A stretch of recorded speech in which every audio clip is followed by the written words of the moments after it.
Bună! Ce părere ai despre faptul că tot mai multe femei apelează la operații estetice? Hai din Zalău sunt. Având că femeile din Zalău care merg la operații, la doctorul de ginecologie, îi face relații la silicoane, spune silicoane, operează și are lapte de gibol. Și acolo îi dă, cum pune bărbatul cap silicoane, îi dă și lapte. Se întoarce cu gura și bea din lapte, din silicoane, că am așa la modă. Că și asta cum o cheamă, de la Gota s-au făcut silicoane mari. Au avut silicoane și am avut o sclăbit de la criză financiară și are datorii. Și am avut doctorii așteaptă pe femeile să operează la silicoane, la țâță, pe aici, o taie în două și după aia pune lapte acolo. Și cacao aici. Și bea cu gura. Îi pune biberonul și bea. Și zice, tati, hai și bea biberonul din silicoanele mele, că nu are ce bea. Că nu mai are vaca din esele, mai de la silicoane. O tăiază și o cusut-o cu act de haine, care se coasă hainele.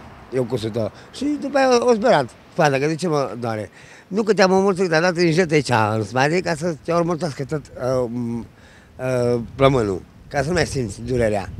Și doctorul i-a spus, tu, doamnă, dacă stai cu minte, te operezi, dacă nu, asta e. Vine și mai mult ca să te împunge, ca la ce spere noaptea. După aia au zis că nu mă întrebă mai mult, că nu, operează-mă pe mine, că s-a operat și vreau să pun mai multe lapciuc ca să vină toți copiii mei să bea lapte, din silicoane. Asta e.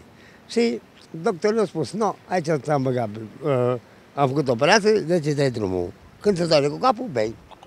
Și gata. Și aici lapte cu cacao și aici brânză. Aici.